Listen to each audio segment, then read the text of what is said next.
Bueno, yo voy a intentar adaptarme a los 20 minutos, incluso hacer posible que sean menos.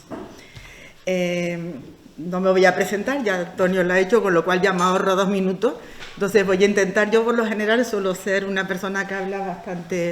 bastante rápido, o sea que en este sentido espero no tener problemas.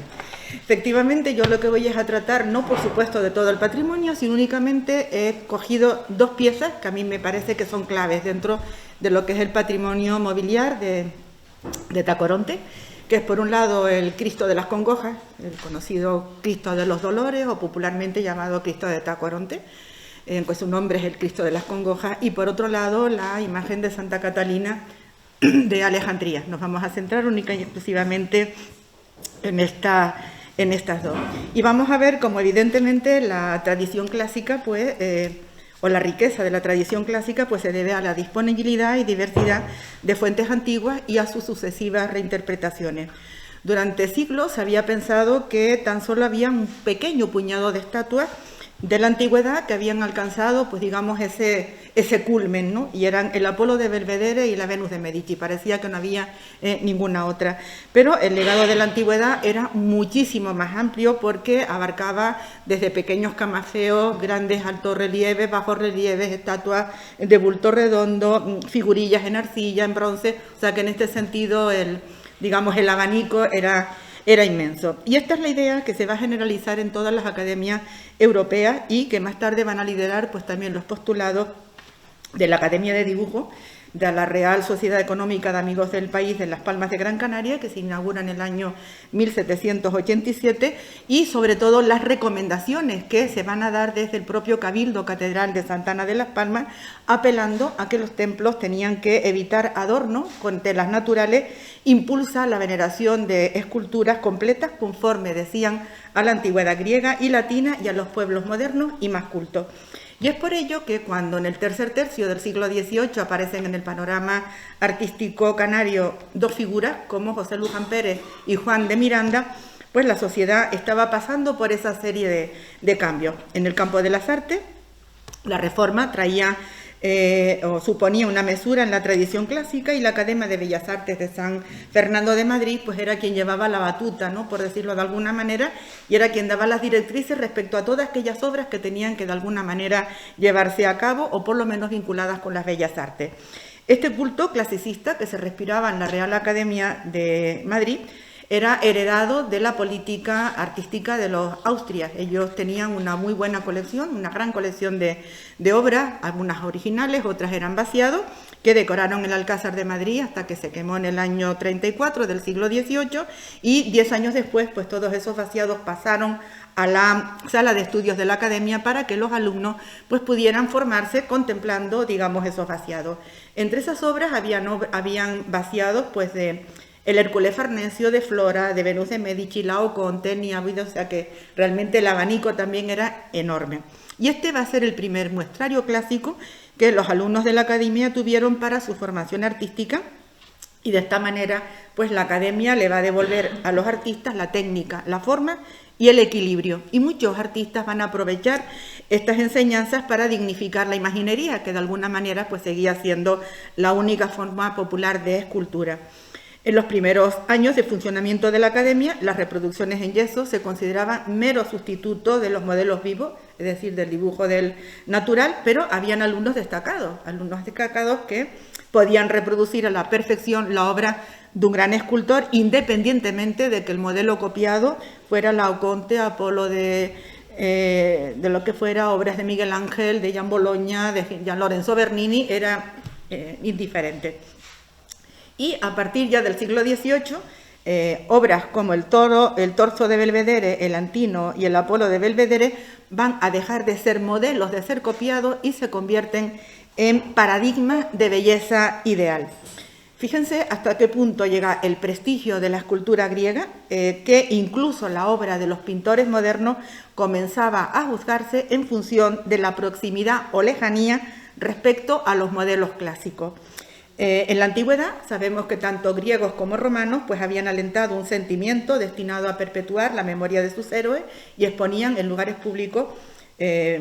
a sus estatuas para que fueran ejemplo para el pueblo. Y lo mismo va a ocurrir posteriormente, pero con obras religiosas. Las colocamos en los nichos o en las hornacinas de los retablos a santos, santas, mártires, cristos, vírgenes, por la misma regla de 3, para que sean ejemplos también en este sentido a seguir. Y de esta manera, representados como héroes antiguos, ensalzando sus valores y sus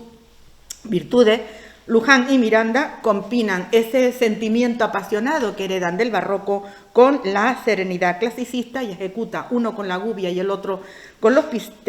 pinceles a los santos como versiones cristianizadas de los antiguos dioses, de las diosas, de los sabios o de los antiguos héroes. En este sentido, aquí tenemos algunas imágenes, ¿no? Las vírgenes pues son figuradas como mujeres a la antigua, con onduladas cabelleras, rostros y cuellos grandes, cuadrados, nariz recta a la griega, boca carnosa y ojos abiertos igual que en las musas. Y con respecto a los santos, pues van a mostrarlos arrogantes y altivos, en un intento de querer con sus poses y gestos equipararse a los antiguos dioses paganos. Esta fórmula va a ser una constante en la trayectoria artística tanto de uno como del otro, siempre en ese intento de cumplir con las recomendaciones catedralicias. Luján, pese a que había comenzado su formación en un taller de ascendencia gremial, sin embargo, luego lo va a continuar en la academia. Va a ser uno de sus profesores, pues Diego Nicolás Eduardo, el lagunero, que había estado formándose y dando clases pues también en la Real Academia de San Fernando y luego en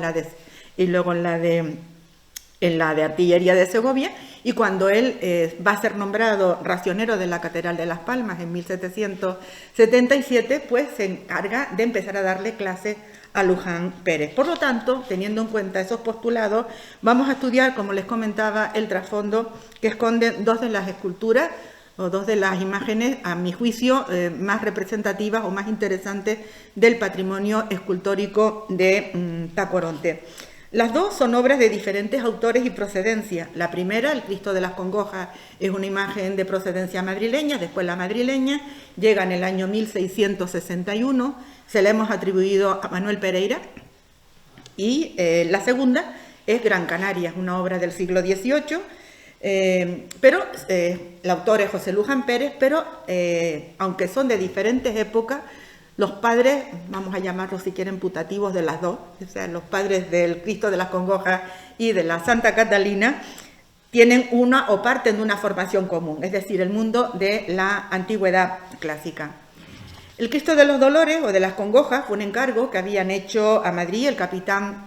Tomás de Castro Ayala y su hermano, el agustino Fray Juan Carrasco, ambos eran portugueses, y desde que la imagen llega a Tenerife va a alcanzar sobre todo su autor pues fama de excelente escultor, hasta el punto de que el convento agustino de la Orotava le encarga también una pieza, la Virgen de Gracia, para que adorne el nicho principal del retablo de su iglesia. Manuel Pereira era portugués, él había nacido en Oporto, pero se viene a Madrid, de hecho su carrera la va a llevar, o la va a desarrollar en Madrid, va a ser una de las figuras más señeras de la escuela, va a colaborar con Alonso Cano, que es el gran clasicista de la escuela granadina, y los dos se van a encontrar precisamente en el seno de la escuela madrileña.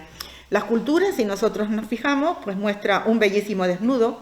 de equilibradas y simétricas proporciones clásicas que denotan desde luego la formación de ese autor, unido a una exquisita suavidad en los relieves musculares, las extremidades inferiores de largas piernas en marcado contraposto, que es el movimiento clásico por excelencia, y advertimos por lo tanto en ello esa, digamos, que dependencia de los modelos de la antigüedad. Si nosotros nos fijamos, por ejemplo, en estas obras que yo les he mostrado en la pantalla, espero que nadie se me escandalice por hacer una comparación entre una cosa y la otra, pero no estoy hablando de modelos iconográficos, estoy hablando de modelos formales. Bueno, pues si nosotros miramos la pieza, no solamente de frente, sino incluso, si la vemos como en este caso de 3/4, no llega a ser ni siquiera de perfil, automáticamente vemos, digamos, cuál es el trasfondo o por un poco la pieza de la que puede depender. obviamente, enseguida nos viene a la mente la Venus de Milo, pero su autor no pudo haber contemplado la Venus de Milo, porque la Venus de Milo fue encontrada en 1820 y en esa fecha ya hacía muchos años, por no decir algún que otro siglo, que Manuel Pereira había fallecido. Pero sí que pudo haber visto esta otra, la Afrodita de Capua, en la que a su vez el anónimo autor de la Venus de Milo se había inspirado. La Afrodita de Capua Vetere es una pieza que se conoce prácticamente desde la Edad Media, se conocía desde la Antigüedad, de modo que, como podemos observar, es exactamente el mismo postulado, y el Cristo, igual que ocurre con la Afrodita de Capua, pues presentan, si nos fijamos, el mismo plantado, podríamos decir así, no la misma pose, como sujeta con el peso del cuerpo con una pierna, la otra ligeramente flexionada, como va hacia adelante, ¿no? En esa, digamos, actitud de comenzar a andar, ese contrapuesto que es el movimiento, decíamos, clásico por excelencia, como intenta incluso hasta un poco girar, ¿no? la cadera. No coincide evidentemente en la colocación de los brazos, pero eso también, por otro lado, puede darnos la idea de que a veces los artistas trabajan o juegan con grabados, no siempre tienen un vaciado delante. Respecto a Catalina de Alejandría, en este caso yo diría que la referencia puede ser incluso mucho más clara, la titular del templo de Tacoronte, y asistimos, como podemos ver en este caso, diríamos con una versión contemporánea de la diosa Atenea Partenos de Fidia. Luján la ejecuta en el año de 1796 y la presenta coronada, fijamente plantada, como vemos, sobre un trono de nube, enmarcado contraposto, sujeta la espada, y al lado tiene una rueda de púas aceradas, que en ambos casos son los objetos de su martirio, mientras que la hija de Zeus, la vemos acá, en contraposición tiene, como podemos observar, una postura muy parecida, una postura análoga, sustituye la rueda por el escudo con la serpiente, que es propia de la divinidad extónica, las nubes por un pedestal, que está labrado con el mito de Pandora, la espada con un pilar, sobre el pilar hay una Nike, es decir, una victoria alada, el símbolo de la victoria, y la corona pues la sustituye también, en este caso, por un casco con una cuadriga. Obviamente esta semejanza no es casual, ni siquiera es especular, dada la formación académica que tiene José Luján Pérez, como decíamos, en la Academia de Las Palmas, donde, aparte de poder copiar obras en escayola, pudo también acceder a estampas clásicas que le permitían conocer los secretos de las obras antiguas y las formas más elegantes de la tradición clasicista. 10 años antes, en 1778, Juan de Miranda pintaba esta obra, que es la Inmaculada, o mejor dicho, la Virgen con el Niño y España, una obra que hoy está en Madrid, ahora mismo está en Madrid, figurando entre otras muchas, ¿no?, la exposición dedicada a Juan de Miranda en el Museo Lázaro Galdiano en Madrid, pero normalmente el cuadro está en la iglesia de Nuestra Señora de la Concepción de Santa Cruz de Tenerife. Y en esta ocasión, como vemos, María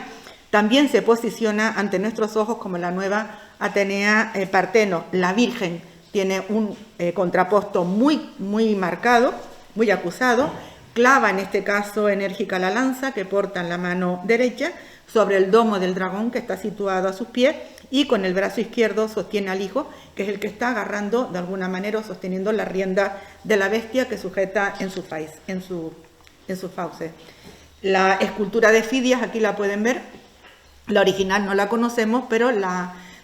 copia más certera de la misma sería esta, que hoy se encuentra expuesta en el Museo Nacional, en el Museo Arqueológico Nacional de Atenas, en la Afrodita de Barbakeion, y refleja el tipo de la original realizada por Fidias. Fidias tardó aproximadamente 10 años en ejecutarla, es lo que se llama una escultura crisoelefantina, estaba trabajada en marfil y oro. El original era un núcleo de madera, estaba revestido con materiales preciosos. Para las zonas de la piel se ejecutaron con placas de marfil, y para el atuendo y la mayoría de las partes restantes usaban placas de oro, y porta los atributos propios de la diosa. La versión, diríamos que más acertada, aunque como ven no está completa, es esta otra pequeña copia que está hoy en día en el Museo del Prado, pero que originariamente pertenecía a la colección del rey Carlos III. De modo que creo que en este caso, viendo aquí las tres imágenes, ¿no?, en una misma composición, creo que ya solo con ver a la diosa, ¿no? El plantado que tiene la estatua de la diosa Atenea, y colocando pues al lado a Catalina en la figura de María, se advierte claramente que las dos derivan de los mismos modelos, y tanto en el caso de Miranda como en el caso de Luján, ambos, como digo, tuvieron una formación de tipo clasicista y tenían pues una cierta, digamos, que familiaridad, ¿no?, con las obras de la antigüedad. De modo que Catalina y María parten de ese modelo común y de la misma manera agarran una la espada y la otra la lanza, y se presentan, siguiendo esas recomendaciones de las que también en su momento hablábamos, se presentan fieles o ante los fieles como mujeres a la antigua, decididas, triunfantes y victoriosas. Muchas gracias.